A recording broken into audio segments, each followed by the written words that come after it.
We got handouts again today. So any day there's handouts there, just grab them on your way in, please. AP. No, that's fine. I didn't even tell y'all that last time, so I can't expect y'all to know.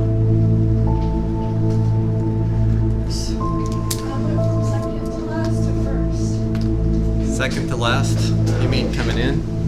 Yes. There's handouts over there. Anytime I have handouts for you, I'll put them in that tray. So just make a habit out of checking that for me.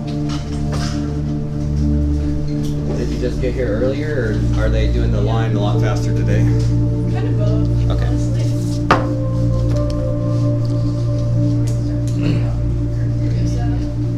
Yeah, yesterday I looked out here and the line was all the way to the back, and then it started to go down the sidewalk. So. Like, what it is? Like, all the way in, yeah. The lady at the thing got mad at me for taking the water out, even though they told me every other day to get it out. I wouldn't worry about it. I think they're just stressed. Yeah.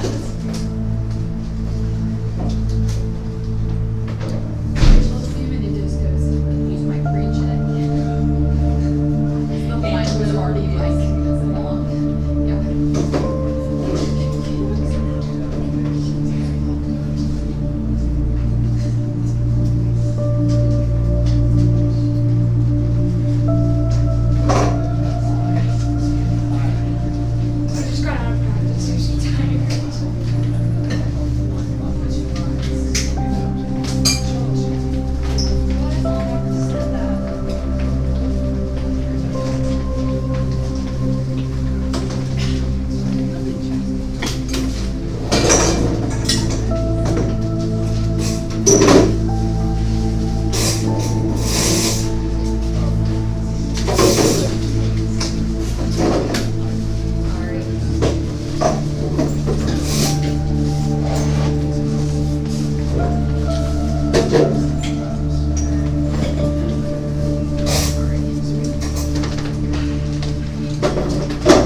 get a spot.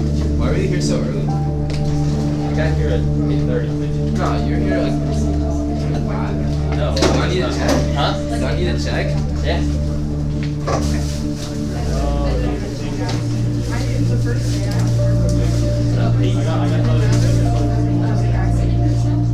Eight 13.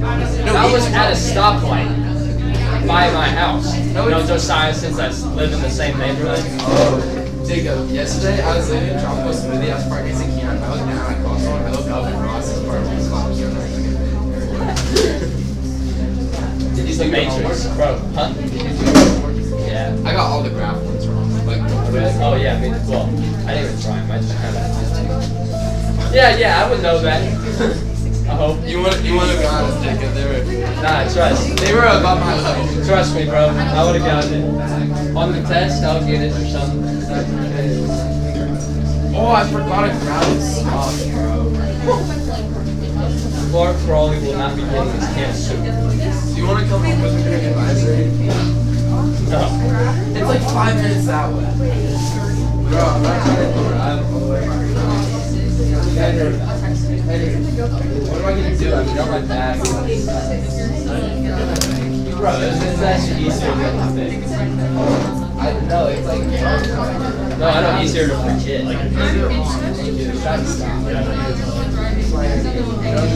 Diego, you need to grab the handouts on your way in.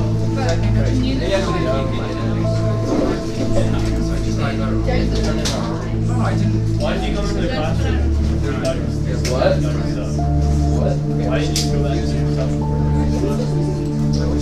No, it's like it's in my house. So you walk all the way to school and then remember that you drove. I just remember now.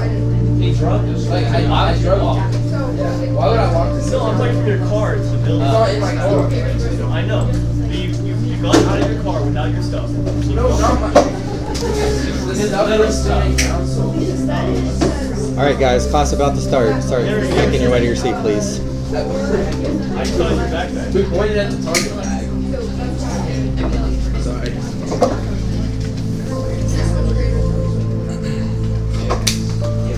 All right, good morning, guys. I know the tardy bell's about to go off here, but this agenda that I always have up on the board, anytime you guys need to turn something in, I always will verbalize it, probably more than once, but I also write it up on the board.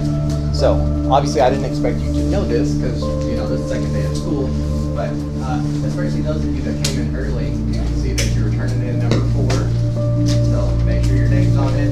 Maybe one person in your group or pair wants to come turn those in. I have those here. So, this would be the time to come and give it to me, please. And then we will start. It's a long walk, so.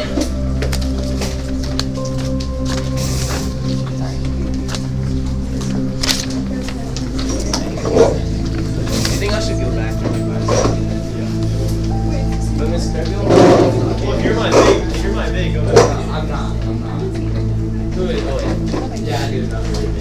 You can't tell me. Thank you. Okay, and I will always give a warning, any other number 4s. Just remember, late work is half credit, so this is when I want it. It's not due today, it's not due at the end of the period, it's due at the start of the period. So, any other number 4s that I don't have yet? I need your number 4 turned in. Just put it in the basket right here. Okay, then let's move along here. So we are not going to talk about the exact same thing today. Unfortunately, in calculus, you know, there's too many topics for us to just spend multiple days on the same topic if it's not something that takes a ton of practice. So the stuff that we did on day 1, which was limits of both sides, left-hand limits, right-hand limits, making sure you know the difference between a limit and a point, that stuff will be on your test. I'll put it on a review sheet to remind you it's a thing. But you should really feel ready to go for that. 2 or 3 of those questions will make your test. If you don't feel like you know that stuff well enough to be able to do it on a quiz or a test, then you need to maybe spend 10 or 20 minutes looking it over. Don't wait until the night before you test. But we are obviously still in limits today, this morning. But today, instead of doing a limit by looking at a graph, we're doing it analytically, which means algebra-based. So functions, equations that we don't know what the graph is, we may not have a calculator to graph it, we've got to know other ways to deal with that. And sometimes that's pretty easy. It's right here. The homework basket I usually put right here, and then once I start class, I put it. So sometimes this is going to be pretty easy, and then sometimes we're going to have to deal with something that's called indeterminate form. So one of the first real problems that we tackle in calculus. So assignment 5, I believe, is already numbered for you. Is that correct? Because if it's not, I need you to number it. Okay, so in this handout, I'm going to walk you through all of this. We're going to talk about how to do this from a function, what you need to be looking for. We're going to practice doing limits on piecewise functions, and then just a little bit of random algebra. And then assignment 6 that you picked up is overlap. So assignment 6 is all kind of practice that matches up with assignment 5. So make sure you're giving me your full attention for assignment 5 so that assignment 6 goes as smooth as possible for you. Okay, so I like to start off with this basic example, or very easy example for you to wrap your head around. So day 1, this would have just said like f of x or g of x or something like that here. We can actually write what the function is, x squared. So if it's something that basic, you should know what x squared looks like. Mentally, you could visualize it, or you could even sketch it on your paper here. But as x approaches 3 from the right and left, what value does that give you? It is 9. Now, even if you made a graph, notice how carefully you would have to, guys, y'all coming in, need to grab those handouts, please.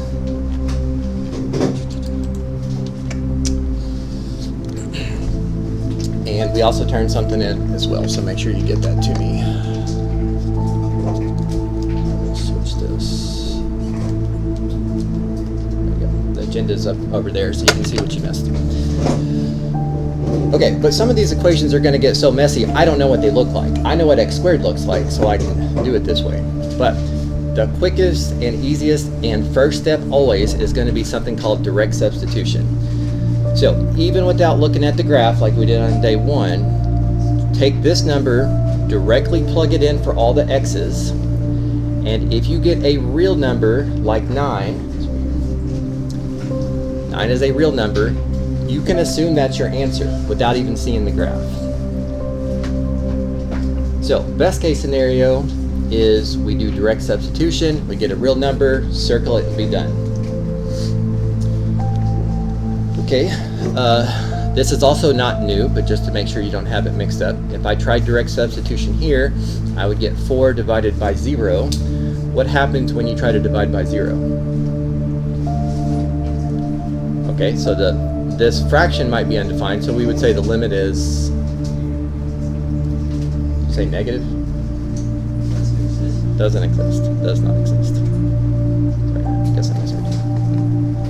So we can't divide by 0. So this would be like a 20-minute lesson instead of a full day lesson if there weren't this type of problem like we see in question 3. So I'm inching you towards the bigger problem in calculus. If I do direct substitution here, I get 0 on the top, and do direct substitution down here. Basically, I'm plugging 4 everywhere there's an x, and I get 0 on bottom. This is what's called indeterminate form. And this is why it's a problem in calculus, because teachers up to this point have kind of lied to you. You've had teachers that have said 0 divided by anything is what? And anything divided by 0, we just said up here, was undefined, right? So what happens if it's 0 divided by 0? Which one of these two is it? We don't know. And in fact, it doesn't have to be either. The answer might be 2. So when you get 0 over 0, this is where we have to kind of dig in and do some algebra. So those of you that like algebra better than geometry, better than trig, you'll probably like these type of questions. Okay, so this is a problem. We'll talk about how to solve it down here. Okay, so if you don't know what a function's graph look like, you can't just work it by visualizing it. So the next best thing, we'll actually finish this one. So step 1, always direct substitution. At some point today, you guys are going to ask me to help you with the question, and you're going to be struggling with it, and it's going to be only because you didn't start with direct substitution. Always direct substitution first. But when I plug in 5 for all these x values, what do I get? 0 over 0, which could be anything. It could be 0, it could be undefined, it could be 2, it could be a half, it could be negative 20. Until you do more work, we have no idea. We can't assume it. Now again, if somehow you know what this graph looks like, more power to you. You could work it like we did at day 1. If for some reason this was on the calculator portion of your AP exam or on our exam, which it would not be, you could just graph this in your calculator and look at it like we did on day 1. So the next best thing is we have to use algebra. And what type of algebra? It just depends. Really, any type of algebra is fair game, but some stuff is more common than others. So the most common one is factoring. So that's always the first one that you should try. The denominator does not factor, but what type of pattern is this numerator? Difference of 2 squares. It factors as an x minus 5 and an x plus 5. So I used algebra to make it look different, and then now what do you notice? Right, something has to cancel, and until something cancels, you're still going to keep getting 0 over 0. You need something to cancel, and then you're almost done. Now that something has canceled, you can try direct substitution a second time. And if you still get 0 over 0, you have to do more work. But if you get a real number, you can assume that's the answer, circle it, and be done. Okay, so that's the most common way to deal with 0 over 0, is with factoring. You guys are going to get sick of me telling you about AP stuff throughout the year, but this is one question type I can promise you will be on your AP exam. You guys could get your AP exam right now, skim through it, and you could find a limit question that direct substitution gives you 0 over 0, but if you factor and cancel and do direct substitution, you get the answer. That is very, very, very common. They always ask that question. Okay, the next page, I don't have anything for you to do on this page, but I think this visual is helpful for some people, so that's why I go ahead and make a copy of it. This is trying to visualize what we just talked about in the on the first page. So if this helps, great. If not, it's not a big deal. So basically it says, start with direct substitution. If you get a number over 0, not 0 over 0, but some other number over 0, this is where it's going to be undefined or does not exist. If it gives you a real number, you can just assume that's your answer. And if you get 0 over 0, notice this is called indeterminate form, and then you got to do other stuff. It could be factoring, like we've already talked about. We're going to jump to the last page in just a second.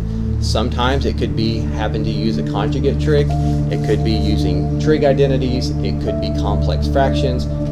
Any algebra you've ever learned is technically fair game. But what they all have in common is you do some algebra, you make it look different, cancel something out, and then finish with direct substitution. So notice this says, once you do all of that, you go all the way back up here and you start and finish with direct substitution.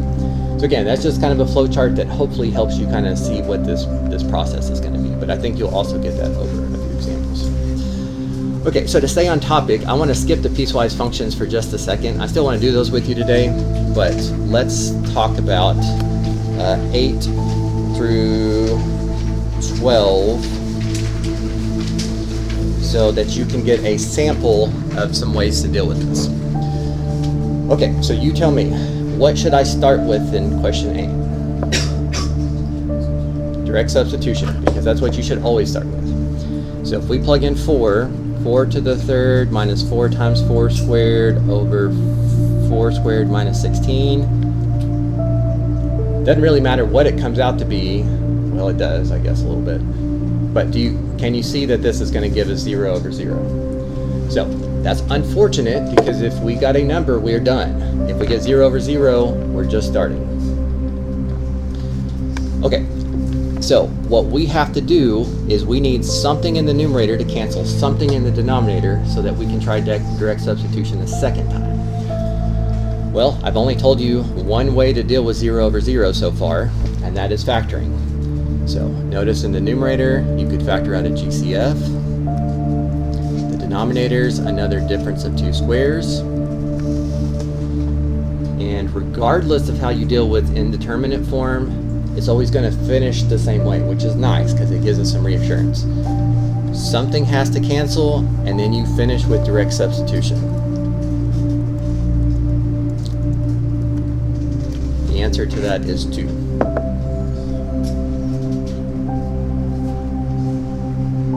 I factored, canceled, and tried direct substitution a second time after something canceled.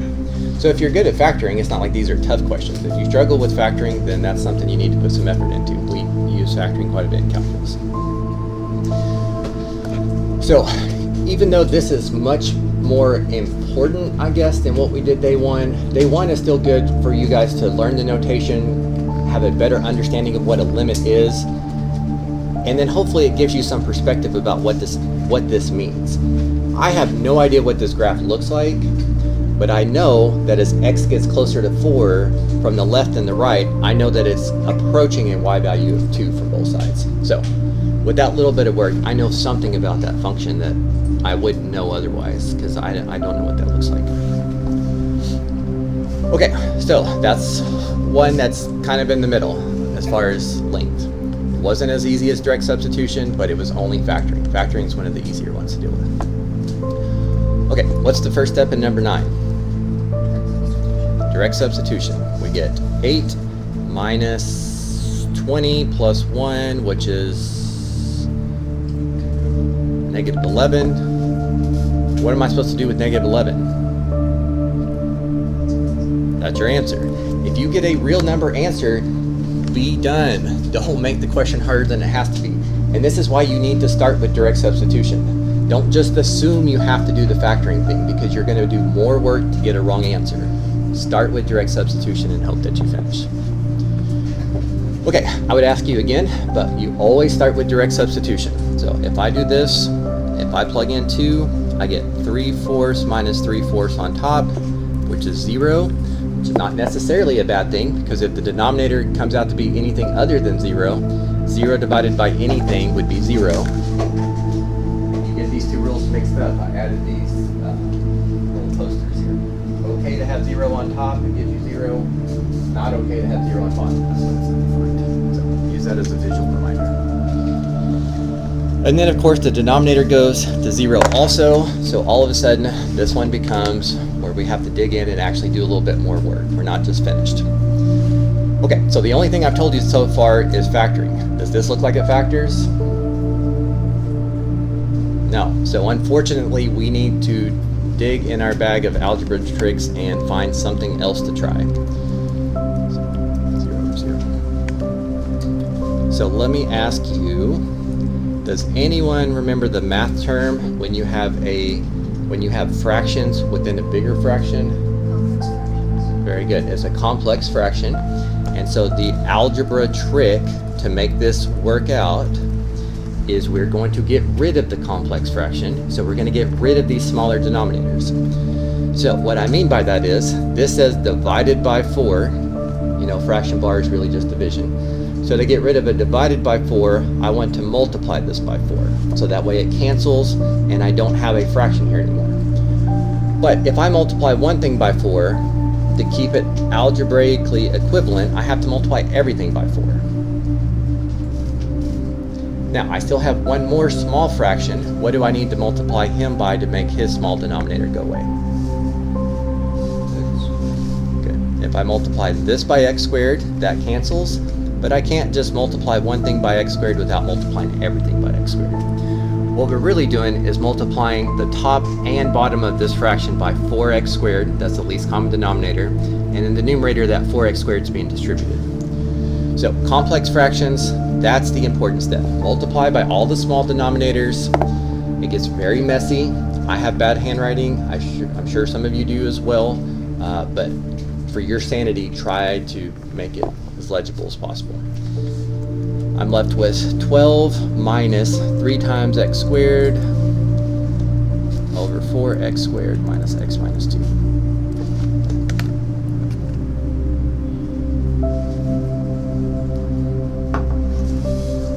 Okay, so you might think we did some math. It must be time to do that direct substitution and get our answer. What should tell you that you're not finished with this yet and you're not ready to do direct substitution a second time? Yeah. That's true, yes, but I was looking for right. Just like the factoring questions, something has to cancel before you can try to do direct substitution. If you just plug this 2 in, you're still going to get 0 over 0.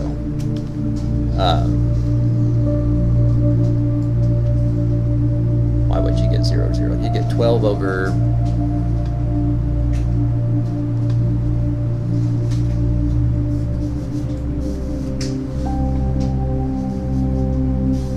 Hold on, that bothers me.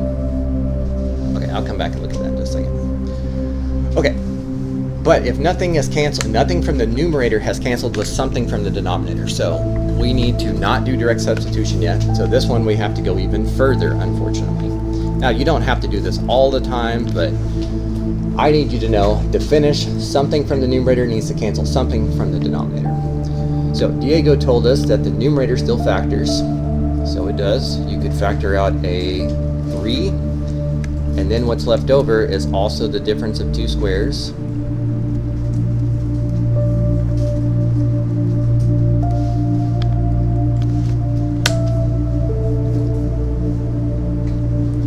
Then we need one more algebra trick. These two almost cancel, but they're not the same thing. This is 2 minus x, this is x minus 2, right? So notice how these are exact opposites. Positive 2, negative x, negative 2. How can I switch the signs of something? Right, so we're actually going to factor out a GCF of -1. So even though you don't really look at these as both having a negative, you could pull a negative out front, which changes both of those signs. Then something cancels. Now direct substitution should finish up and give you the answer that you want. Or the answer that you need. 3/4, -3/4. So I'm not trying to scare you and make you think that all the questions are going to be this long and challenging, but at times they will be. So what I need you to get out of this question is, we've got 3 steps. As we go through these, you're trying to make a list in your head. Direct substitution, always first, hope that you're done. If it's not direct substitution, it's probably factoring, because that's the next most common thing. But if you have fractions within a fraction, I need you to know how to deal with this complex fraction step. This multiplying everything by 4x squared so that you go from fractions within a fraction to not having fractions within a fraction will be useful for the next couple months. It'll come up quite a bit. Okay, so again, I know you're not an expert at that one, but when you see that, you've got a strategy how to start it. Okay, all right, let's talk about one other thing. This one is even less common, but it is common sometimes. So, number 11, I think this is the first time we've had to talk about unit circle. So, those of you that skipped pre-cal last year, if you did not learn unit circle over the summer, you need to get on that as soon as possible. Unit circle will come up in ways like this. So, I'm going to try direct substitution. 3 times cosine of pi over 2 squared. Well, what is cosine at pi over 2?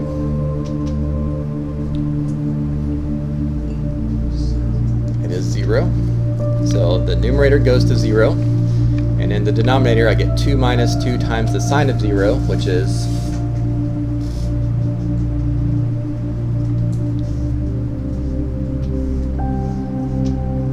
okay, even if you learned unit circle last year, it sounds like y'all need to.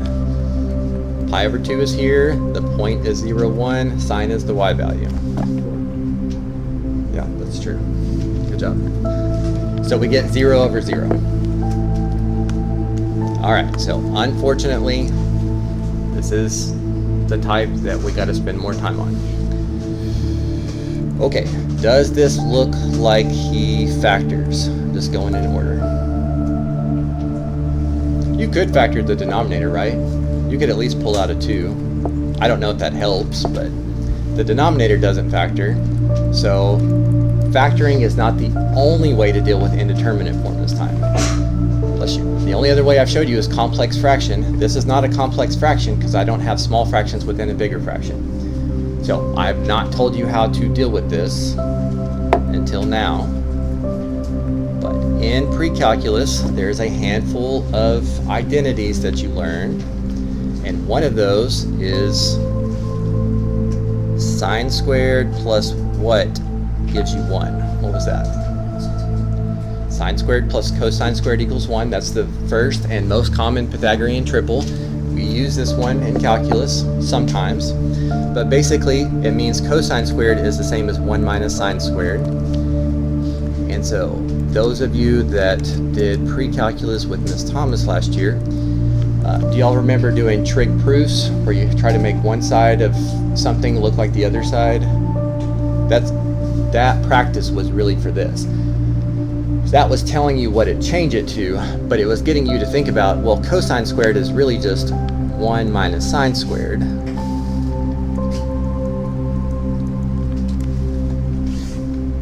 Just giving you some practice thinking about making that substitution. Now, you should know I'm not ready for direct substitution because nothing's canceled. You are going to be tempted to cancel these, but that's an illegal math operation. You cannot do that yet.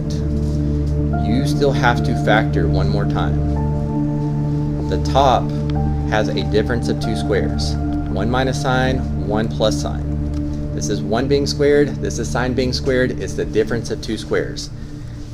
Factor it. Now something cancels. Now direct substitution should give you your final answer.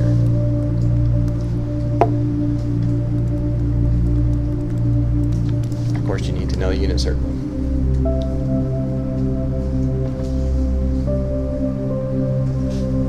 So again, this is just an example question. It's not like this question's that important.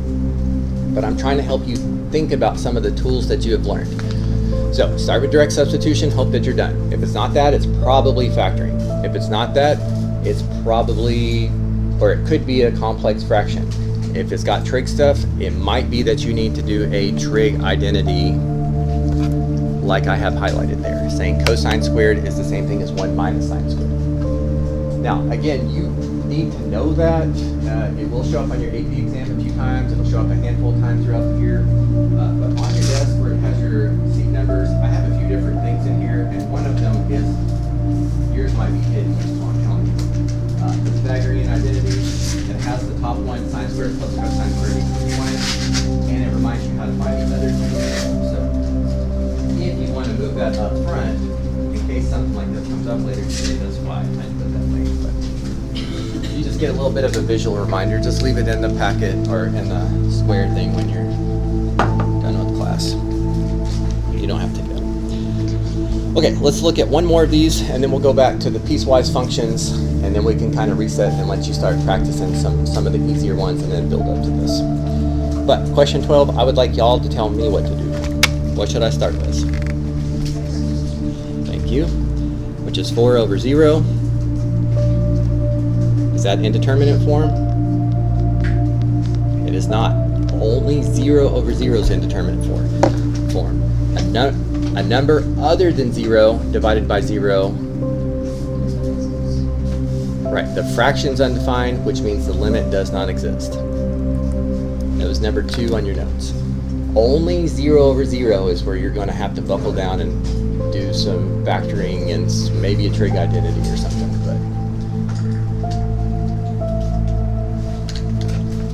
But okay, so again, this, I verbalized all of this, but the way I approached questions 8 through 12 is I was using that flow chart. That flow chart is how I knew the steps to go through that, so that might be worth looking at again. Okay, let's go back to, we skipped this page, we're gonna go back to it. So to me, this is the same thing that we did on day 1, but it's in a different form. So with calculus, specifically your AP exam, when you learn a topic, there's often like 3 different ways to present a problem, or 4 different ways to present a problem to you.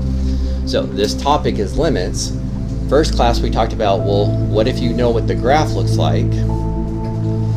Now we're going to talk about, well, what if we don't know what the graph looks like, but we know what a table is?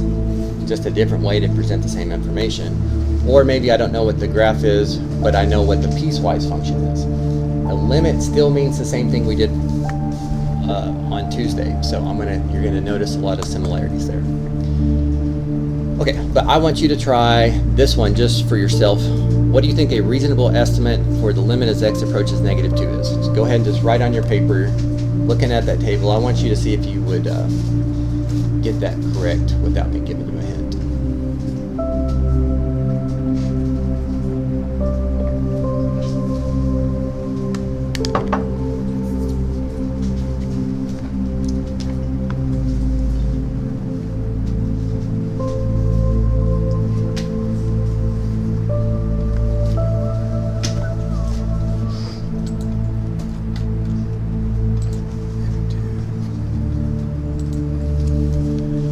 They're really, well, I guess there are wrong answers, but Jacob, what'd you get?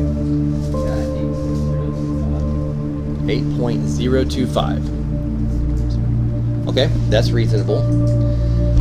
So think about what we talked about on day 1. The limit from the left has to equal the limit from the right. Well, this is as x approaches -2. This is what it's approaching from the left. These y values are getting closer and closer to what? Well, is 8.02 bigger or smaller than 8.025?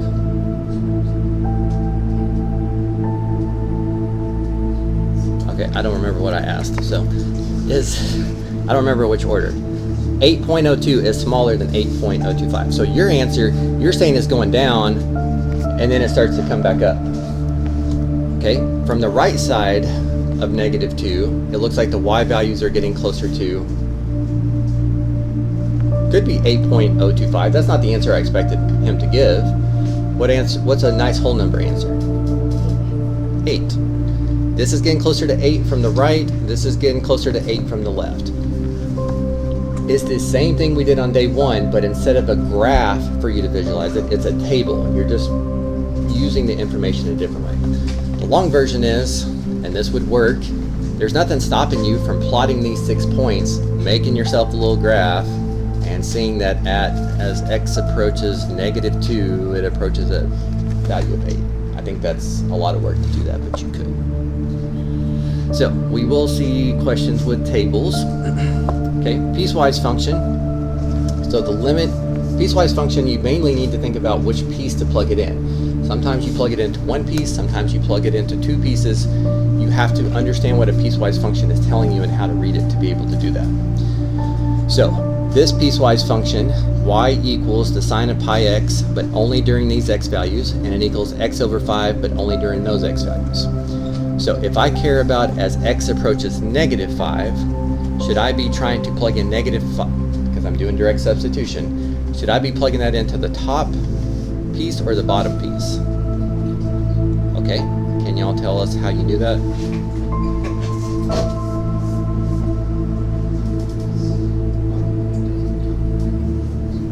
Right, so this little restriction here, it says use the top if x is between -8 and 0. Well, -5 is between -8 and 0.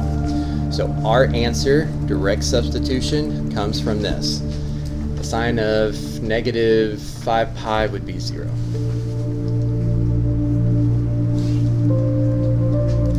So I'm trying to get you to focus on why we plugged it into the top and not the bottom, because -5 was relevant to the top piece of the piecewise function, but not the bottom piece of the piecewise function. Okay, I think your copy probably printed off better than mine, but yours says as x approaches 3 from the left. Y'all can see the left. It printed out okay? Sometimes it doesn't. I told it to print that handout a lot darker so that hopefully it would. Okay, take 5 seconds. I want you to think about, if we care about as x approaches -3, whether that should get plugged into the top, the bottom, or both? So just to yourself.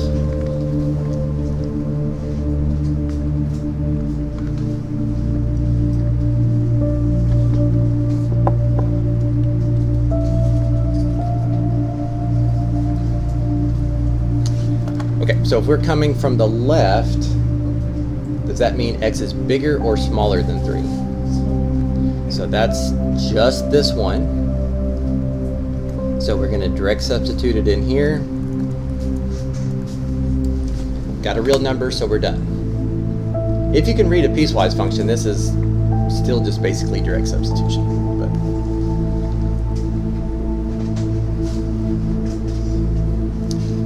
all right, number 4 wants us to think about as x approaches -4 from the right. You guys can see the from the right on your paper? You printed out okay? Because I don't want us answering different questions. Okay, well, which one of these, if you're coming from the right, you want a number bigger than -4. Which one of these describes when x is bigger than -4? The second one. So plug it into the bottom. 2 to the -4. Do you guys remember how to simplify negative exponents? We're going to do a ton of that in a couple weeks, so if you don't remember that, that's not a big deal. But a negative exponent could move to the denominator to make it a positive exponent, so 1/16 is what it would look like as a multiple choice question. It wouldn't say 2 to the -4.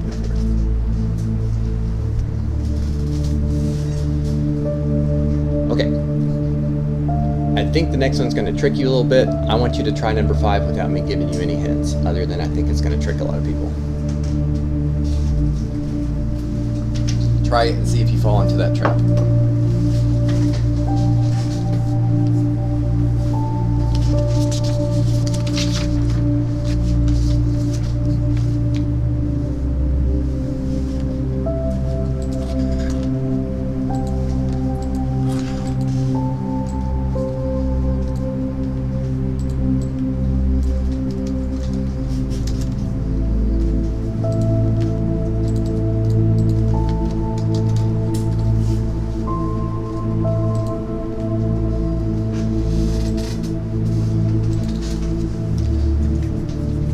Okay, so did this one need to be plugged into the top or the bottom?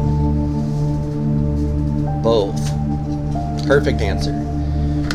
Notice this is not a one-sided limit. This did not say just from the right or just from the left. So I'm about to say the exact same thing I said the first day. For a limit to exist, it has to be the same from the left and the right. So from the left, you should be plugging it into here, because this is when x is less than -3. You get 2, but just because the left hand limit's 2 doesn't mean that this answer is 2. You also have to check the right. The left and the right have to be the same. That's what we visualized day 1 of class. So I would plug it into the bottom because that's where x is bigger than -3, like it would be if you were coming from the right, and you would get 9 minus 5, which is 4. So if it's approaching 2 from the left and 4 from the right, then the answer to this limit question is perfect, does not exist.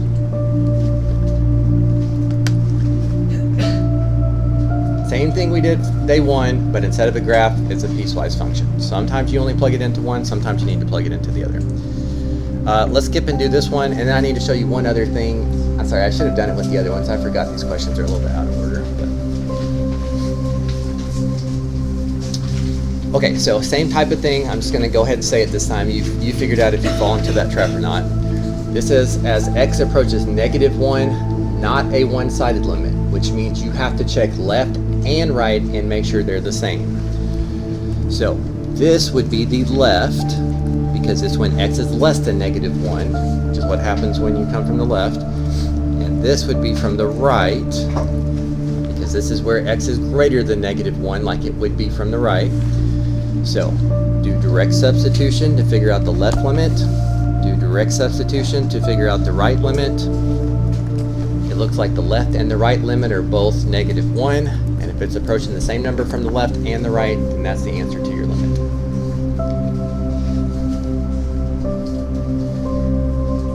Years ago, I put all of these piecewise function questions on this worksheet because students struggled a lot with piecewise functions. But then in pre-calculus, you guys started doing quite a bit more of that. You remember doing a lot of these last year, those of you that did pre-cal? And I think that's helped, that's made a difference. I taught pre-calculus for like 9 or 10 years. Last year was the first year I didn't teach pre-calculus. So usually in Cal AB like this, I actually know about half the students, so this is kind of weird for me to have a room full of people I don't know. So. Okay, so let's go back. I got one more thing, we'll finish up these notes. Again, as long as you've been participating, this one's just gonna be done for you. I meant to do this with those other questions. This is a indeterminate 0/0 question. This is also a common type. So this one might need a star by it. Okay, so I'm trying to bug you so that the direct substitution sticks. Start with direct substitution. Unfortunately, this question we get 0/0. I say unfortunately because otherwise I would be done. Okay, I go through my list of things we've talked about. Factoring is very common. Does this look like it factors? No. We talked about how to deal with complex fractions. Those come up occasionally. Does this look like a complex fraction? So we're not going to do that. We talked about maybe changing some trig stuff using trig identities. Well, there's no trig identities in here, so it's not that. It's not just a piecewise function. So what? What's another algebra trick that we have?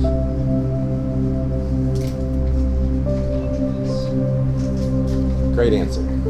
Conjugates. Did you do pre-cal last year? You remember doing this? Okay, so you guys have heard the math term conjugates before, right? So conjugates are a thing that you start hearing hopefully as early as Algebra 2, but you don't get to see many uses for it. This is one of the uses. I want to multiply this denominator by his conjugate. Conjugate means the exact same thing, but you change the middle sign. Just the middle sign. Instead of 1 minus that stuff, it's 1 plus that stuff. Now, mathematically, you should know that if I multiply by something other than 1, I'm changing the size of this. If I'm changing the size of this, I'm getting an answer to a different question. So what would I have to make the numerator be so that I'm multiplying by 1? Right, because anything divided by itself is 1. So I'm multiplying by a really fancy 1, so I'm not changing the size, but this is going to be the algebra trick that's going to let me get something to cancel so that direct substitution works. So again, you'll have to practice a few of these, but this is the red flag that needs to happen. When you see that question and you see direct substitution doesn't work, factoring doesn't work, there's no trig functions, it's not complex fraction, then it's probably going to be this conjugate trick.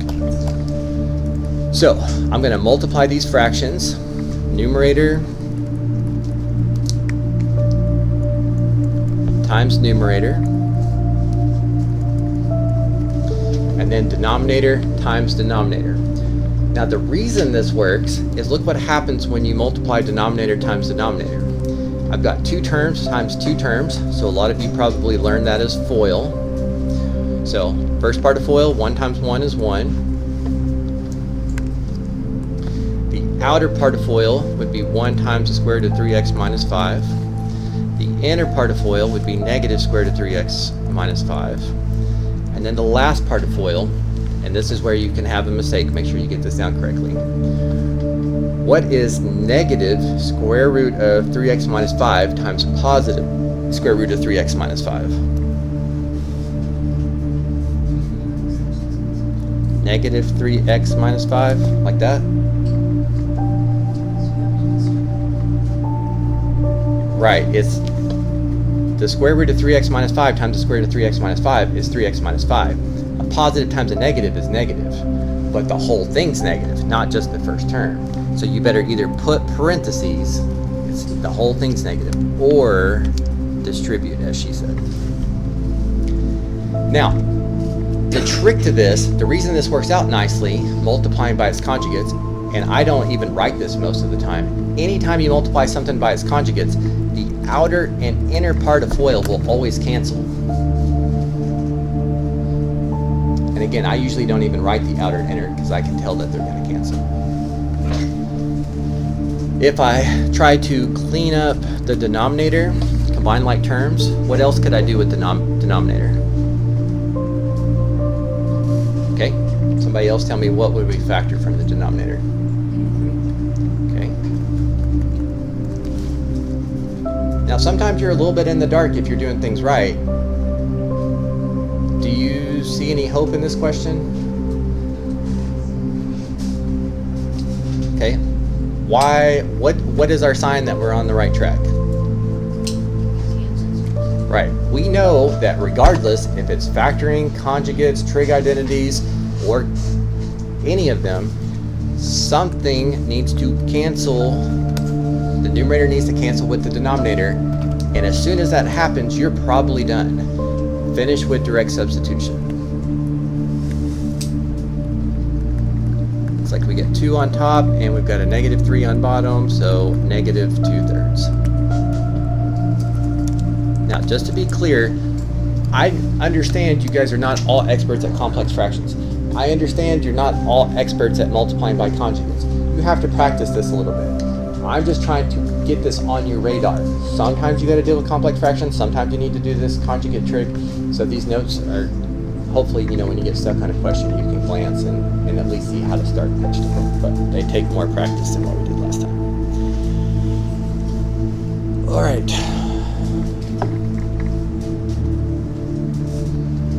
That is easily the most amount of math I've done before 9:30 in a long time. So,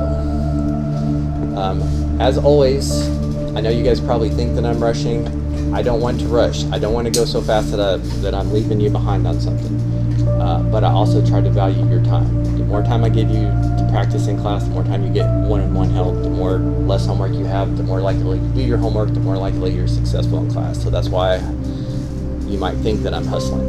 Before we put this away, do you have questions, concerns, comments, suggestions, want clarification? What can I help as far as finishing up this handout?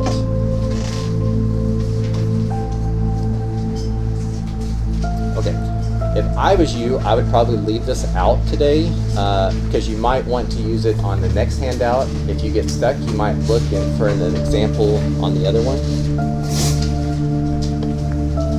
But now this is kind of starting over. They're going to start you off pretty easy. They're going to say, hey, try to do direct substitution here, see what you get. Hey, try to do factoring, see what you get. Now, this handout 6, I want you to start on it on your own. But there is a handful of questions on here that you are not going to be responsible for. So let me tell you what those are. Just like the first assignment, this assignment as well, to get full credit, it'll have to be fully complete. And I need to be able to tell that you checked your answers and made corrections, except for if I take anything off of here.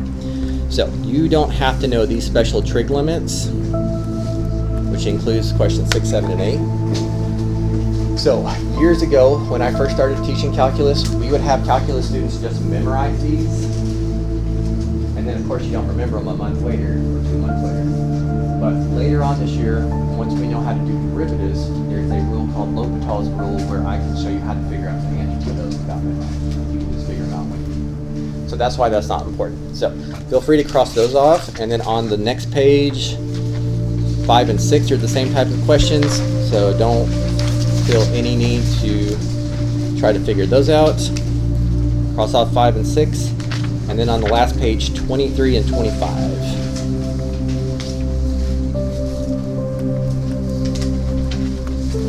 Those would be the ones I don't expect to see done, and you can still get full credit. So, go ahead and start on number 1 for me. I need to double check attendance since I don't know a lot of names, and I am actually going to start looking through your homeworks real quick. Now, again, I grade these very, very fast. So I've got someone's paper here. I'm only checking a couple things. I'm scanning. Looks like they did all of the first page, second page, last page.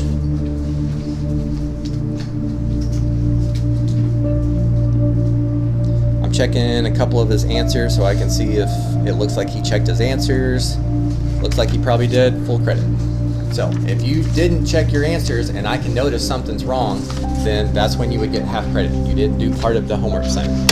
And if I'm scanning it in 10 or 15 seconds and I can tell you didn't do something you were supposed to do, then that's half credit. But short of that, I just try to do it very quickly. So, Okay, so on your own, please try all of these questions before you try to get any help.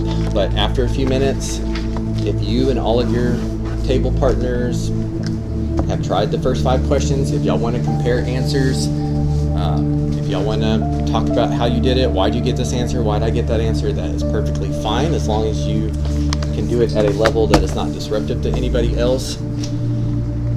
And like assignment 4,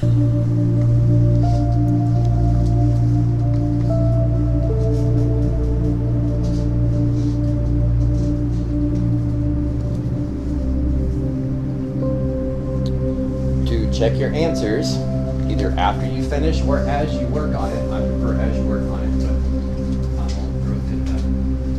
Number 6 on our class website has a link to the solutions. Also notice this doesn't really matter so much on the first day. Let's say you work on this and you don't finish it in class. These are the questions that past years have asked, and so this way you can get help on those questions without watching a full class recording. If you know you need help with question 17, question 17 is going to be a YouTube video that's only over question 17, so it's 2 or 3 minutes. It's just the one you need help on. If 24 is one you need help on, you could pull that up and watch that. Now, when you're in class, you don't need to do that because you've got table partners and you've got me. But if you have wired headphones and you prefer to get help, maybe I'm helping somebody else with something and you don't want to wait, I don't care if you pull it up on your Chromebook. I just don't want you to play the volume online. So.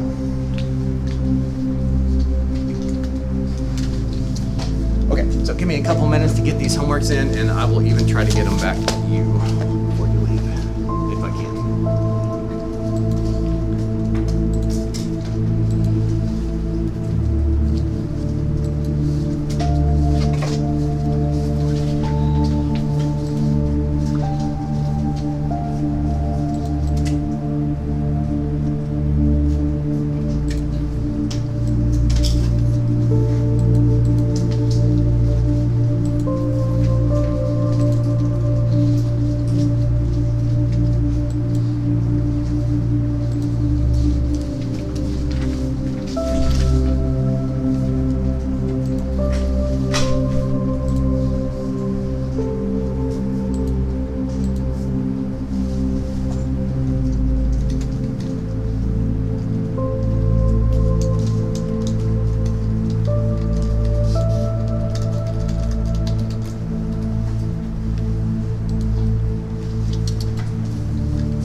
But if you now plug in -7 into what's left, you might get 0 over 0. I know the denominator is 0.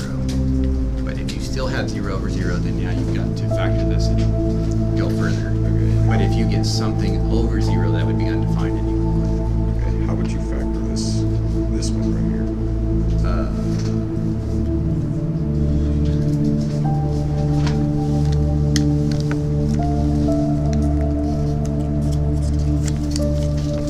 You got 2x squared.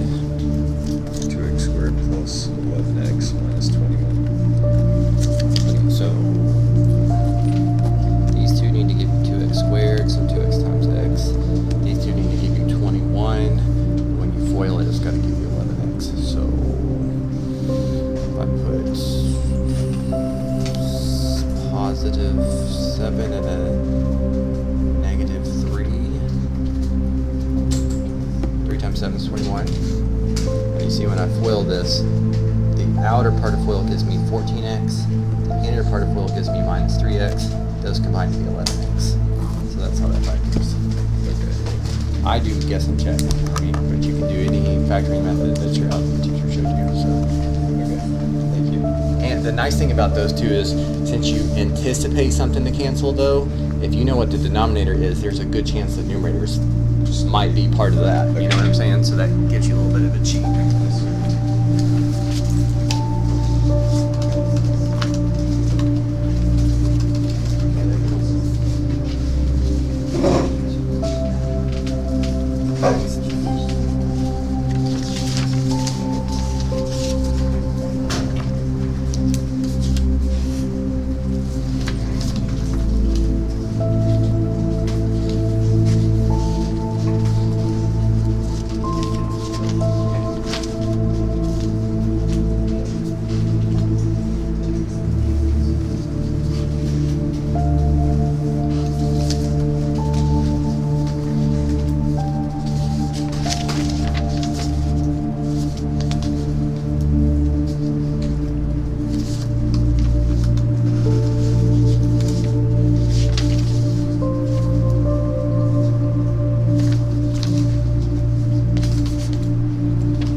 Give me just a few more minutes and I'll come around and offer up some help. So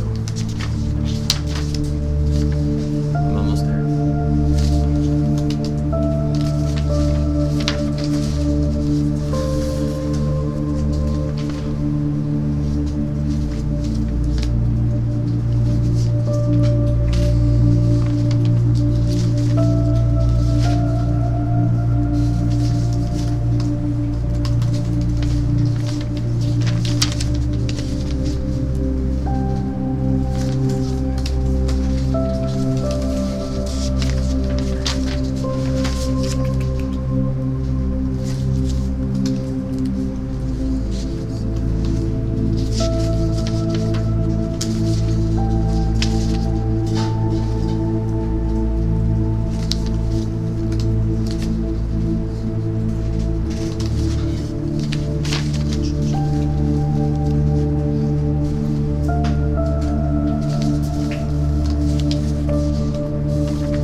over, make sure it looks like you checked your work and that you completed it.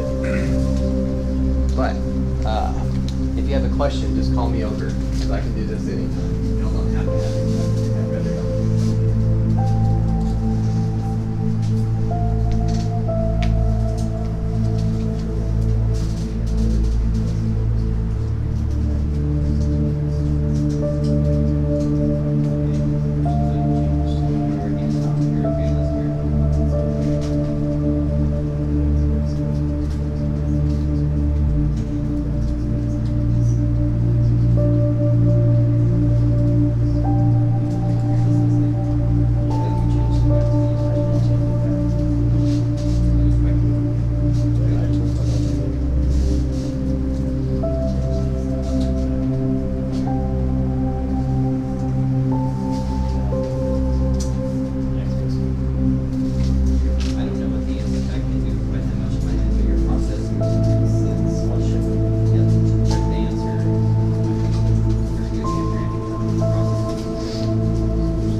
figure it out with what you've got to work with so far. 27, don't spend your time struggling on them. You're obviously welcome to try it, but don't stress about it. Let me say one more time, just in case you weren't listening. This is assignment 6. Question 27 is not one I crossed off, but you need to cross off.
It looks like some people are finishing up in number 6, so even if you're not finished with number 6, I need to give you directions about number 7 since this is the first time you've seen this.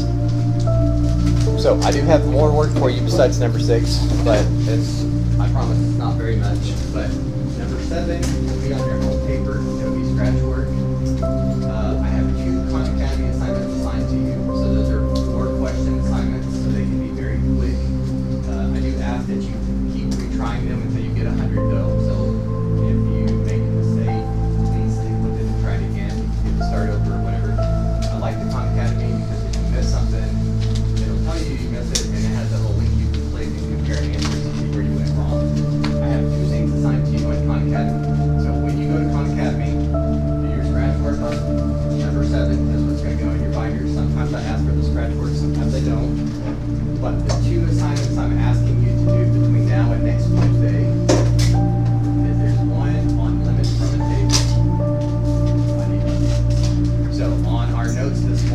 had that one question on the top of page 2 where it was a table and it had you think about what the estimate for a limit was. Do you remember that? If you can get 4 of those right in a row, you're done with that one. And there's one more. Indeterminate form with conjugates. So in our notes, where we multiply the top and the bottom by a conjugate, I would like you to do that one as well. So all you have to do is go to Khan Academy, log in with Google, use your school account. I've already got your account on there, pulled from Google Classroom. If you didn't sign up for Google Classroom last time, you need to do that first. Otherwise, that's going to cause an issue for you. But those of you that look like you were done with 6, honestly, you could probably do the table one in 10 minutes. It doesn't take that long.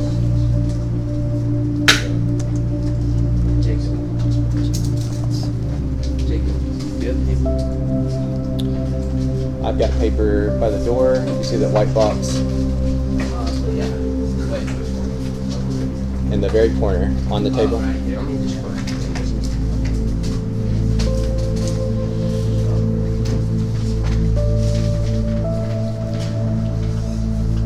Okay, so I'll say this again at the end of class, but everybody should have number 5 finished. We did that together. Number 6 is what you've been working on. If you're not finished with it now, you're probably pretty close. And then number 7 is 2 Khan Academy assignments. That can be as little as 8 questions, 4 quick ones, 4 that take over the word.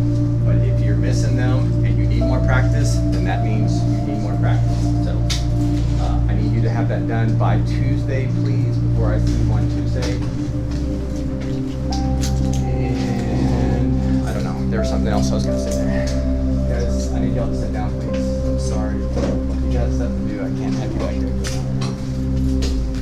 Good after class.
About turning it in early is when I see you on Tuesday and I say turn it in.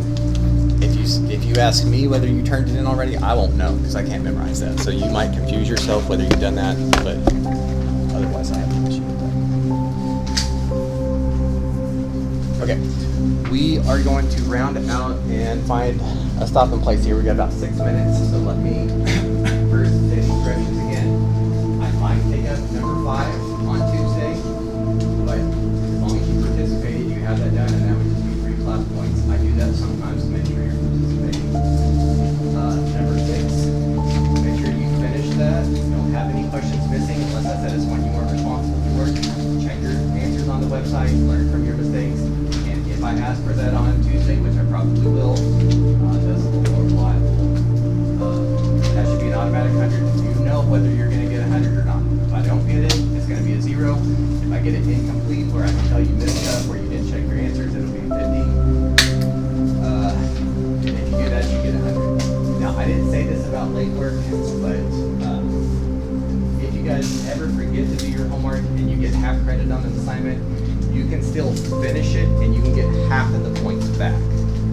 Okay, so like a 10-point assignment is pretty standard. So if you turned in something late, I would give you a 50 on it, or I'm sorry, not like incomplete. If you turn it in incomplete and you get a 50, you can still finish finish it before that test, and I will get you half of the points you missed originally, so that gets it up to a 75. So again, as long as you're not making a habit out of that, it shouldn't impact the grade.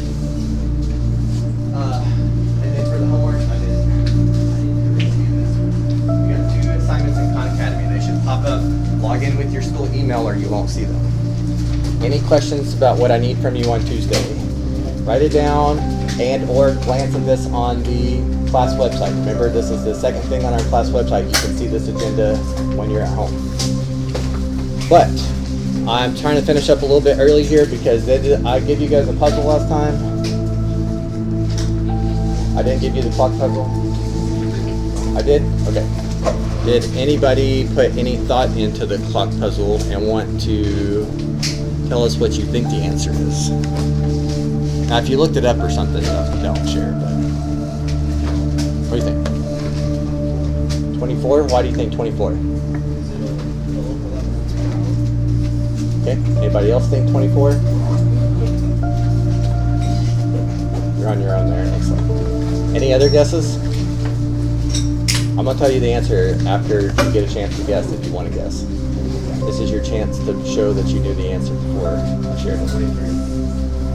Why 23? Okay, but why not 5 less than 24?